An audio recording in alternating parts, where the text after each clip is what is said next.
하나님 말씀은 사도행전 1장 8절 말씀 되겠습니다. 우리가 잘 아는 말씀이죠. 우리 같이 우리 한 목소리 같이 합독해서 같이 봉독하겠습니다. 시작. 오직 성령이 너희에게 임하시면 너희가 권능을 받고 예루살렘과 온 유다와 사마리아와 땅끝까지 이르러 내 증인이 되리라 하시니라. 아멘. 할렐루야. 우리 옆 사람 인사하시겠습니다. 축복합니다. 감사합니다.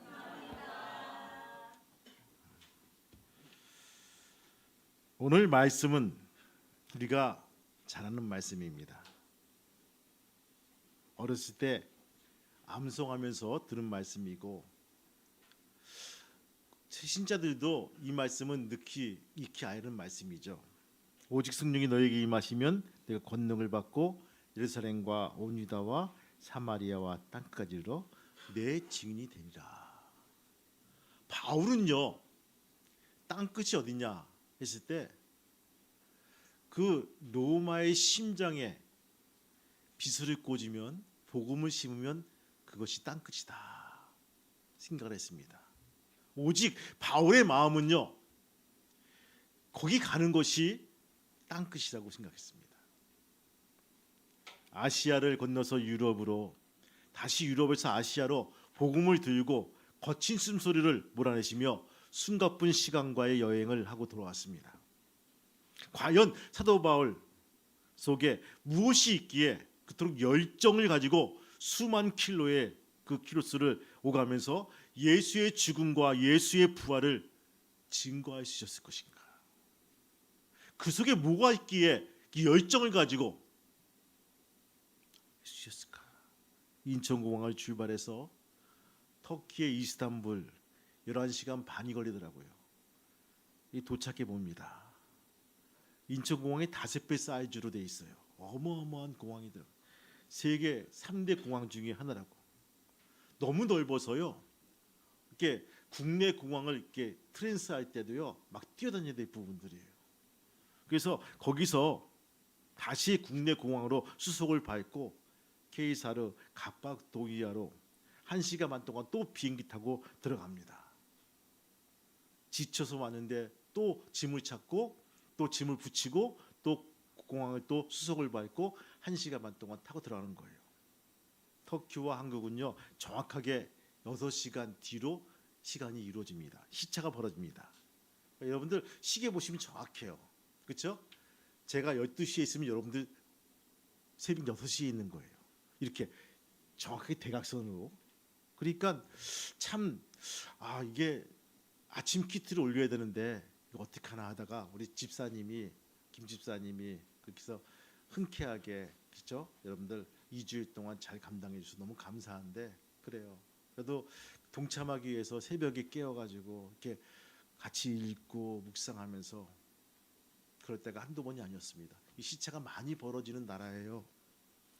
2005년도에 한번 갔다 왔습니다. 소아시아 성지순례를 갔다 왔는데 딱 20년 만에 이루어진 성지순례이기에 잠옷 기대가 많이 되었습니다. 얼마나 많이 바뀌었을까, 많이 복원되고 또 어떻게 되었을까라는 것들 기대감이 많았습니다. 여기에서 몇 가지를 짚을까 합니다. 첫 번째 도전은요, 초대교회 신앙이란 부분입니다. 여러분, 갑바도기아에서 벌어집니다. 지역은 갈릴리 지역이고요, 바로 로마까지 수천 킬로가 벌어진 지역입니다. 여러분들, 로마에서요, 그 믿는 사람들을 잡아 죽인다고 해서 도망간 곳이 그 갑바도기아예요. 수만 킬로 떨어진 곳입니다. 거기 와서도요, 그냥 있지 아니하고 그 땅속을 파고 들어가서 800km, 800m 이상 땅을 파고 들어가서요, 거기서 모여서 거기서 신앙생활하던 사람들의 그 신앙터가 바로 갑바도기아 신앙터란 부분입니다. 예루살렘 막히가 심해지자 그들은 신앙의 자유를 보장받기 위해서 도망을 갑니다.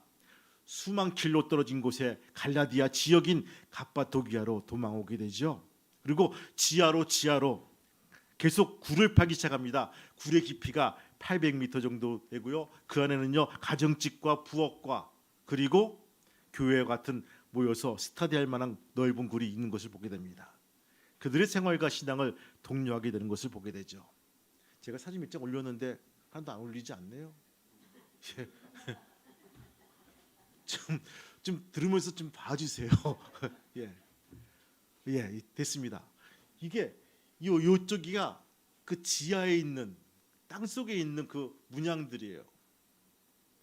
그대로 복원되고 그대로 남아 있다는 것입니다. 여러분들 똑같이 동굴인데 이나마 이런 문양이 있으면요, 이것은 교회구나 이해할 수가 있는 곳이죠. 굴을 파고 그들의 생활과 신앙을 독려하고 있는 것을 보게 됩니다. 임시로 도망갔다고 하지만 그렇게 완벽하게 시설을 갖추지 않을 것입니다.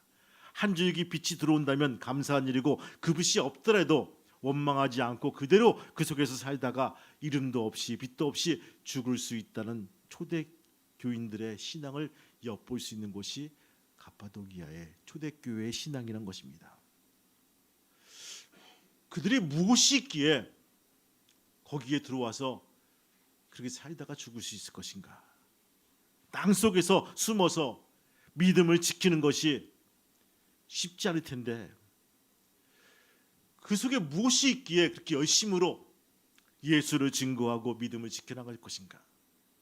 지금은 그곳이 세계 유네스코가 지정한 아름다운 곳으로 많은 사람들이 여기에 구경오러 합니다. 와서 도전을 받는 거예요. 아, 이렇게 신앙을 지켰구나. 초대교회 신앙이구나. 여러분들 가서 눈물이 많이 났어요. 이렇게 지켜온 신앙인데 지금은 99%가 터키 지역이 다 이슬람화된 거예요. 마음 놓고 찬송도 못 불러요. 마음 놓고 같이 손잡고 기도도 못 해요. 왜? 잡아가거든요. 법에서 벗어나거든요. 항상 감시원들이 따라다니면서 감시를 합니다. 프랭카드도 펼치지도 못합니다. 그런 나라가 됐다는 것입니다.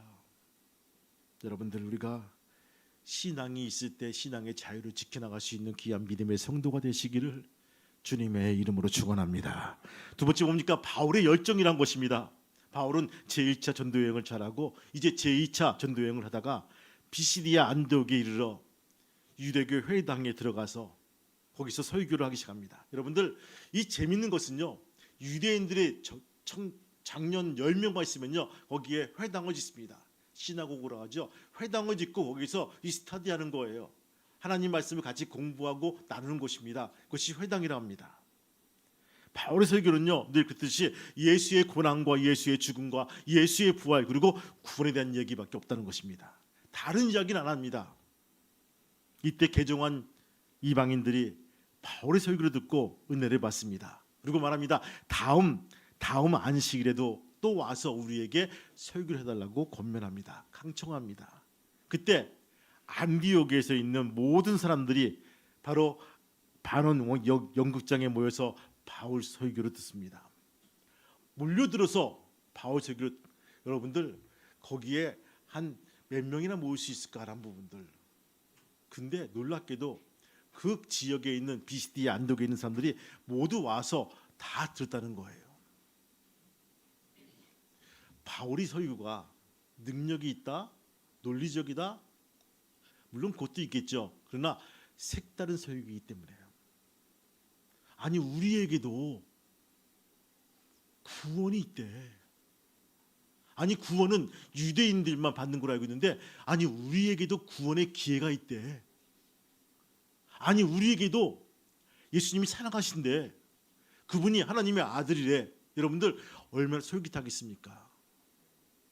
구원은 유대인의 전유물을 알고 있는데 그것이 아니라고 바울은 말하고 있는 거예요.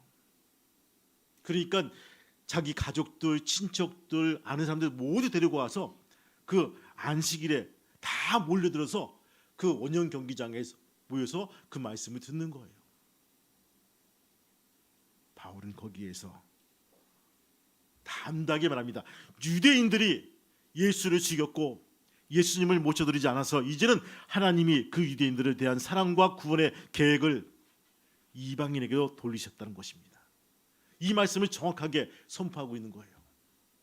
이 말씀을 들은 이방인들은요, 쾌제를 부르고 아멘 아멘 하면서 가슴을 찌면서 좋아하고 있지만, 바울의 말씀을 들은 바로 유대인들은요, 신실한 유대인들은요, 돌들을 들어서 바울을 죽이려고 던지고 있다는 것입니다. 바울과 바나바는요, 돌들을 맞고 피투성이 되면서 이고니온까지 도망갑니다. 여러분, 멋진 설교를 했는데 불구하고 신실한 유대인들은요, 돌을 들어서 바울을 죽이려고 그렇게 하는 모습들을 보게 되죠. 과연 바울이 무엇이 있기에, 그 마음속에 무엇이 있기에 그를 움직였을까요? 바울은 살면서 큰 고비 없이 인생을 살아온 사람입니다. 자신의 신념과 믿음, 바리새파 교육을 철저히 받은 사람 그예요. 그런데 이 바울이 어떻게 이렇게 놀랍게 변할 수 있었을까? 무엇으로 인해서 바울이 180도로 변할 수 있었을까? 그가 이렇게 변할 수 있는 것은요, 다름이 아닌 다메섹 도상에서 만난 예수 때문입니다. 예수를 정통으로 만나보니까요, 그가 변하기 시작합니다. 여러분들 한번 회상해 볼까요? 이 다메섹 거리에서 예수를 만납니다. 그리고 광채가 있습니다. 눈이 멀어버립니다. 그리고 음성을 들어요. 여러분들 얼마나 광채가 심했으면요, 눈이 멀어서 앞을 볼 수가 없다. 말이 안 나옵니다. 여러분들, 앞길이 창창한 젊은이가 하루아침에 말을 못하고 눈이 멀었다? 어떤 심정이겠습니까? 죽고 싶은 심정일 거예요. 내가 믿어온 모든 학문과 믿음과 신앙이 하루아침에 무너지는 시점이라고 이루 말할 수 없는 혼란과 혼동이 찾아왔다고 할 때 어떤 마음이 들 것입니까? 네가 알고 있는 모든 학문과 모든 신념과 모든 믿음이 다 거짓이야 라고 했을 때, 여러분들 충격이란 부분입니다. 소위 말하면 인문학적으로 멘붕이 온다는 거예요. 그렇죠? 야, 세상에 이런 게 있네 이런 부분들. 선지자 아나니아를 통해서 눈을 뜨게 하고 다시 말을 하게 합니다. 그리고 아라비아 강에 가서 있게 합니다. 홀로 있는 바울을 그대로 두지 아니하시고 바나바를 통해서 바울을 데려오게 하신, 시리아 안디옥에서 바나바와 함께 바울은 사역을 하게 됩니다. 새로 거듭난 이 바울은요, 오직 예수님만을 전하게 합니다. 어디를 가도 오직 예수, 아덴에 가도 철학자들을 만나도 오직 예수만을 전하게 합니다.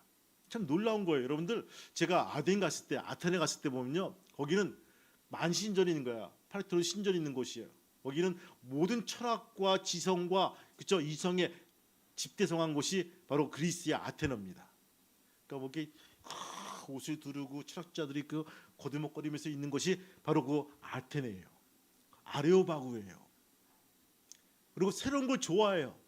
새로운 학문을 좋아해요. 새로운 신앙을 좋아해요. 새로운 종교를 좋아해요. 때문에 바울이 왔을 때 아주 반기는 거야. 왜? 새롭기 때문에.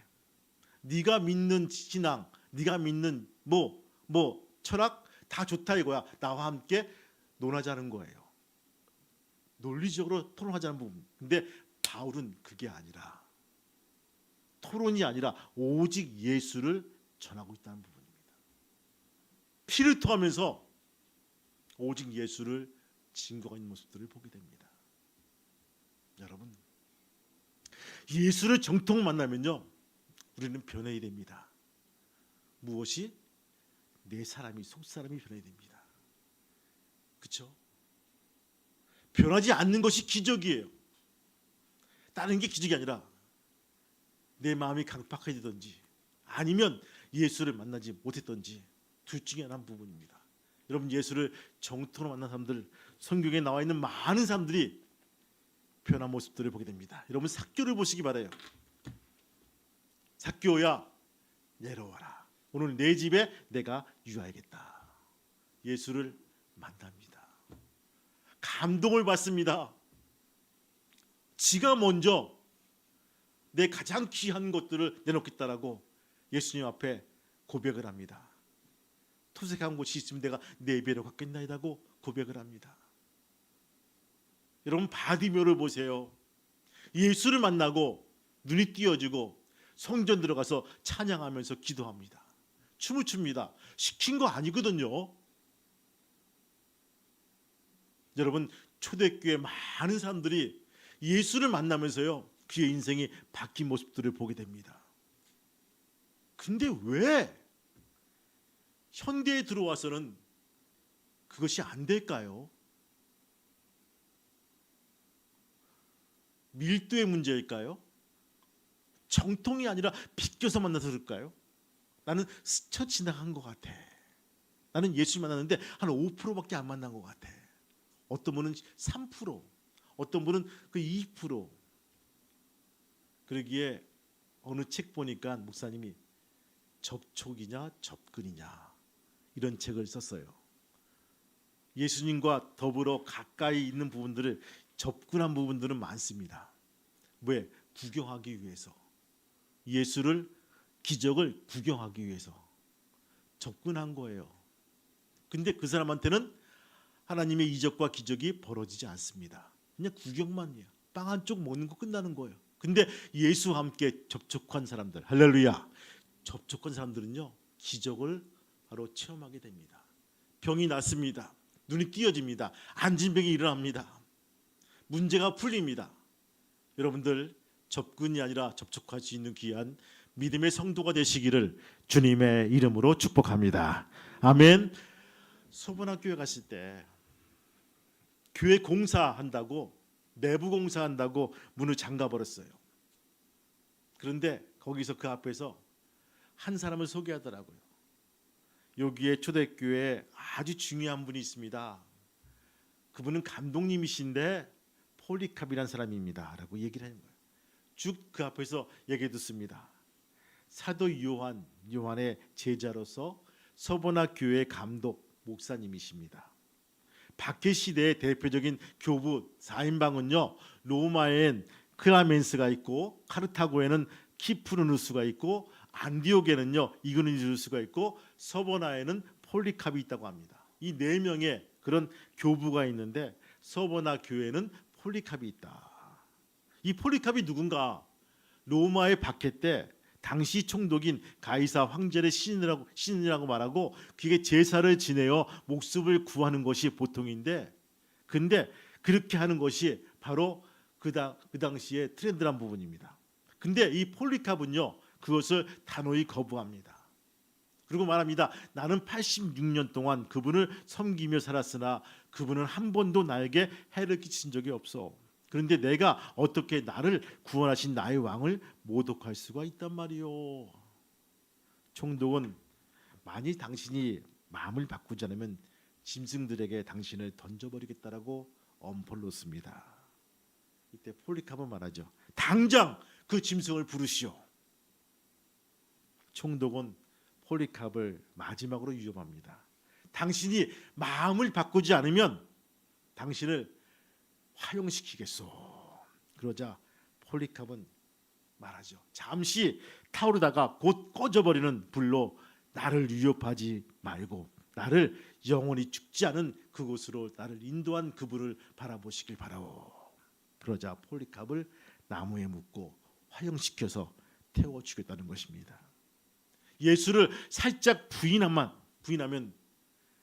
그 인생이, 나머지 인생이 편하게 될 수 있을 텐데 86년 동안 부인하지 않은 주님을 두고 내 나머지 인생을 저지할 수 없다고 하는 이 폴리캅의 그런 신앙 고백들, 지금도 서보나 교회는요 폴리캅 기념 교회로 세워져 있다는 것입니다.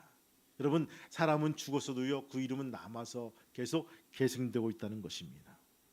세 번째 뭡니까? 그러면 나는 누구인가라는 부분입니다. 물어야 됩니다. 나는 누구인가? 여러분, 박해를 피해서 수리아 안디오고요 피신 갔던 그 사람들, 수만 킬로를 도망갔던 그 사람들이 어떤 생활을 했을까? 여러분, 피신 가서 제대로 생활할 수 있을 것 같아요? 여러분들 수만 킬로 떨어진 그곳에서 갑바도기아 지역에서, 시리아 안독에서 그들은 교회를 세웁니다. 그리고 철저하게 신앙생활을 감당합니다. 놀라운 것은요, 거기에서 드디어 그리스도인이란 말을 듣게 되었다라고 되어 있어요. 어떻게 신앙생활을 했기에 거기서 드디어 그리스도인이라고 되었다. 그 말을 듣던 거죠. 철저하게 신앙생활을 했기에 그리스도를 믿는 사람이라고 호칭을 얻게 되었을까요? 인정받게 되었을까요? 여러분들 세상에 나가서 생활하면서 아니 권사님, 아니 집사님 이런 말 들었을 때 부끄럽지 않게 생활하고 있습니까? 누가 그러더라고요. 나이트클럽에서 아니면 바에서 집사님 부르면 다 쳐다본다는 거예요. 권사님 다 쳐다본다는 거예요. 무슨 말이야? 그러니까 아니 많다는 거예요. 거기에 몰려왔다는 거예요. 그럴 수 있겠죠. 근데 여러분들 잘 생각해 보세요. 도망쳐 온 시리아 안디옥에서, 그렇죠? 그들이 어떻게 신앙생활했기에 인정받는 사람이 되었을까? 여러분, 뼈를 깎는 철저한 신앙생활을 했을 거예요. 누구에게 인정받기 위해서? 하나님에게 인정받기 위해서. 더욱더 열심히 했을 거예요. 안 보이는 하나님, 우리와 함께 하신 하나님을 인정받기 위해서 열심히 했을 거예요. 요한 웨슬레의 창시자, 감리교의 창시자죠. 미국과 영국을 복음으로 뒤덮어버린 복음주의자 요한 웨슬레 목사님은 별명이 하나 있었습니다. 별명이 뭡니까? 규칙주의자예요. 그 시간만 되면요, 그 거리를 지나가고요, 그 시간에 기도하시고 그 시간에 맞추어서 바로 묵상하시는 그 목사님이 요한 웨슬레 목사님이에요. 그래서 별명이 규칙주의자입니다. 그래서 감리교를 영어로 메도디스트, 규칙주의자라고 하는 것입니다. 여러분, 규칙적으로 말씀을 읽고 규칙적으로 기도를 하고 규칙적으로 전도를 하고 있습니까? 감리교도입니다. 에베소에서 배를 타고 잠시 넘어가니까 그리스 땅이 됩니다. 지금은 그리스 아가야 지방으로 나눠져 있죠. 그리스를 배를 타고 넘어가서 처음으로 밟은 그 땅이 느낀 감정은 뭔지 아십니까? 터키 땅에는요, 다 모스크만 있어요. 어디 가나 모스크. 하루에 5번 사이렌이 울리고요, 쿠란이 울려 퍼져요. 뭔지 모르지만 계속 울려 퍼지는데 막 귀가 이상해지고요, 느낌이 이상하더라고요. 근데 그리스 땅에 딱 들어와서 차가 확 돌아나가는데 교회가 딱 있는 거야. 가슴이 뭉클한 거야. 십자가가 정상적인 십자가야. 그리고 번듯한 교회가 있는데 한 개가 아니라 2개, 3개, 4개 다 교회야. 99%가 기독교래요. 이건 99%가 이슬람이고요. 극과 극이더라고요. 야, 그러면서 말하더라고, 가이드가. 여기서는 마음대로 찬양해도 되고요, 마음대로 기도해도 되고요, 마음대로 해도 괜찮습니다. 플랜카드 뭐 하든 마음대로. 그리스 땅에서는 왜? 99%가 기독교 땅이기 때문에. 이슬람 사원의 모스크가 이제는 교회로 보이기 시작합니다. 여러분들, 거기에 거슬러 가니까 고린도 교회가 있는 모습들을 보게 되죠. 지금은 고린도 운하를 뚫어서 그 한 번에 갈 수가 있지만 옛날에는요, 운하가 없었기 때문에 바로 고린도 지역에 배를 정박시키고 물품을 싣게 하고 사람들은요, 고린도 지역에 올라와서 먹고 마시고 휴식을 취하고 그리고 도박과 사랑을 하고 다시 또 출항하면서 바로 배를 타고 다시 또 나간다고 해요. 그래서 사람들 말합니다. 고린도스럽다는 말을 하는 애칭을 부여합니다. 명품 고린도라고 합니다. 없는 곳이 없고 바로 아주 풍족한 도시가 고린도라고 합니다. 고린도 성도는요, 세계에서 가장 큰 아데미 신전을 보유하고 있었고요, 하나님보단 세상을 더욱더 사랑한 그런 고린도 성도를 향해서 사도 바울은 늘 마음에 짐이 있는 거예요. 그래서 고린도 전서와 후서를 쓴 모습들을 보게 되죠. 늘 불편한 마음을 가지고 있었습니다. 세상 것들을 즐기고 먹고 마시고 하는 이 고린도인들, 그래서 고린도스럽다는 말은요, 아주 비냥거리는 그런 모습을 보게 됩니다. 고린도스럽다라는 부분들. 시대를 거슬러 21세기를 살아가는 우리들에게 한번 물어야 됩니다. 과연 나는 시리아, 수리아 안독에 있는 그리스도인인가? 아니면 고린도인인가? 스스로 묻고 우리는 답을 해야 됩니다. 신앙을 위해서 지하 800m까지 땅을 파고 내려가서 신앙을 지키고 신앙을 전수한 그리스도인인가? 아니면 먹고 마시고 즐기고 오늘밖에 없다고 느껴지는 그 나를 위해서 흥청망청 살고 있는 우리의 모습이 고린도인인가? 저는 단연코 생각합니다. 우리 교인들은 그리스도인이다. 우리 교인들은 그리스도인이 되야 된다. 지금 부족하지만 한 발 한 발 우리가 그리스도인으로 나가서는 그런 과정에 있다. 결단이 있는, 결단하는 성도가 되기를 주님의 이름으로 축원합니다. 잔잔한 잔상이 남아 있습니다. 짐이 남아 있어요. 사도 바울의 발자취를 밟고 오면서 마음 한 곳으로는요, 참 무거워졌어요. 야, 바울은 도대체 그 마음속에 무엇이 있기에 저렇게 열심으로 뛰어다니면서 죽을 고비를 넘기면서 저렇게 열심으로 다녔는데 21세기 사는 우리들은 이게 편하게 살면서도 예수를 너무나 쉽게 믿지 않은가? 내가 정말 고린도인으로 전락하고 있지 않은가라는 부분들 고민해 봤습니다. 여러분들 스스로 채찍질하면서 내 진가를, 내 수준을, 내 믿음을 한 단계 업시킬 수 있는 귀한 믿음의 성도가 되시기를 주님의 이름으로 축원합니다. 저울은요, 나만 알 수 있는 무게가 있어요. 내가 수치를 알고 있는 저울의 무게가 있습니다. 아마 그것은 믿음의 무게일 거예요. 여러분들 한없이 가볍다면요, 그것은 하나님께 책망들을 일 거예요. 근데 좀 묵직해서 주님 보시기에 칭찬받을 믿음의 저울이라면요, 믿음의 무게라면요, 우리는 바로 아주 하나님께 친송들을 그런 아름다운 믿음의 성도일 것입니다. 여러분, 무엇보다 우리의 믿음의 무게가 묵직해지고 믿음직해지고 그리스도인답게 앞으로 달려나갈 수 있는 저와 여러분 되시기를 주님의 이름으로 축복합니다. 아멘. 2년 만에 간 소아시아 지방이지만 성지순례지만 마리아의 무덤을 파헤치고 거기에 아데미 전시관을 만들고 거기에서 사람들을 많이 아데미 신전을 구경시킨 모습들을 보게 되었습니다. 가슴이 아파옵니다. 그 성지라고 하는 그곳에서 벌어지고 있는 자행이 하나님을 두려워하지 아니하고 돈에 눈먼 터키 정부를 보게 되었습니다. 주님, 정신을 똑바로 차리게 도와주시고 정말 우리가 이제 그리스도인이 되어서 바라볼 수 있는 귀한 아버지 해안이 될 수 있도록 인도하여 주옵소서. 무엇보다 신앙을 지킨 그 신앙들을 잘 지키고 전수하게 도와주시길 소망합니다. 아버지 하나님이여, 우리가 믿음이 없으면 믿음을 물려줄 것도 없음을 우리가 고백합니다. 먼저 부모의 믿음이 있게 도와주시고 그 믿음을 잘 전수해 줄 수 있는 귀한 믿음의 부모가 될 수 있도록 이끌어 주시고 인도하여 주옵소서. 주님, 우리가 이 시간 고백한 상 속에서 그리스도인 되길 소망합니다.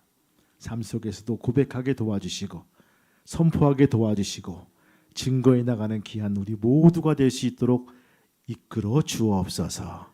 예수님의 이름으로 기도합니다. 아멘.